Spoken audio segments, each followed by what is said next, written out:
second term from the CIA Triad is integrity. Integrity is the second principle.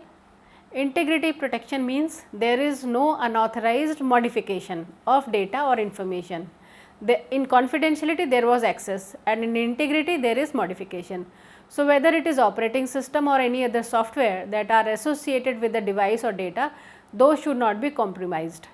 Protection from unauthorized modifications means protection against malicious unauthorized activities by viruses, intrusions, or of course human error.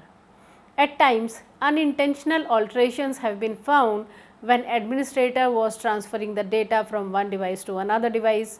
Modifications should not happen when data is in transit or while your devices are processing some information, or even data is being backed up for storage purposes. Even if there has been minute modification or a very small modification in some file or any associated file has been deleted, it is considered as integrity breach. So, integrity breach may happen because of a misconfigured security control also. So, what is the meaning of integrity implementation? It means that we are making sure data is not being modified. Corruption of data is considered as failure to maintain data integrity. Now, let us take one real time example. Suppose there is a student council in the college and its members are responsible for organizing college events. So, one of the major responsibility may be student body elections. So, members collect and count votes for the annual body elections. To ensure the integrity of the voting process, they apply the principle of integrity. So, here job is to ensure the fair and accurate voting process, no tampering, no manipulation of votes, etc. So, to achieve this, what members will do? They will establish certain measures, such as they may have secure ballot box which is locked and transparent, and it is provided to cast the votes. This way everyone can see the ballot box remains sealed and untouched until the voting process concludes. Another can be unbiased monitoring.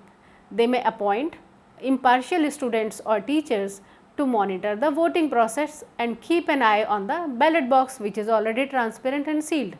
So, they are ensuring that no unauthorized person tries to manipulate the votes or tamper the ballot box.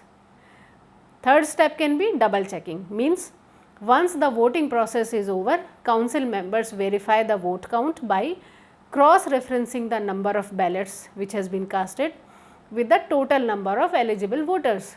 This ensures that no votes are missing or added during the counting process. Fourth is the transparency. So, to maintain transparency, members publicly announces the vote count and results, allowing everyone to see that process was fair and accurate. So, this is helping in building a trust among the student body and ensures that their votes were counted correctly. So, by implementing these measures, student council upholds the principle of integrity. So, voting process remains trustworthy and everyone can have confidence in the election results. Similarly, organizations also ensure the integrity of the information they handle. They have strict protocols and mechanisms to prevent unauthorized modification, alteration or tampering of classified information. By maintaining integrity, organizations do guarantee the accuracy and reliability of the intelligence they provide to government officials and decision makers. So, just like the student council election, organizations are committed to provide the integrity. They ensure that information they are gathering and sharing is trustworthy, accurate and free from unauthorized changes or manipulations or modifications, and it enables effective decision making to protect the security. So, ensuring data integrity is crucial to maintain the accuracy and trustworthiness of data. Any unauthorized modification or tampering can lead to incorrect decisions, loss of data or damage to organization's reputation. Now, question comes, how to implement integrity in any organization?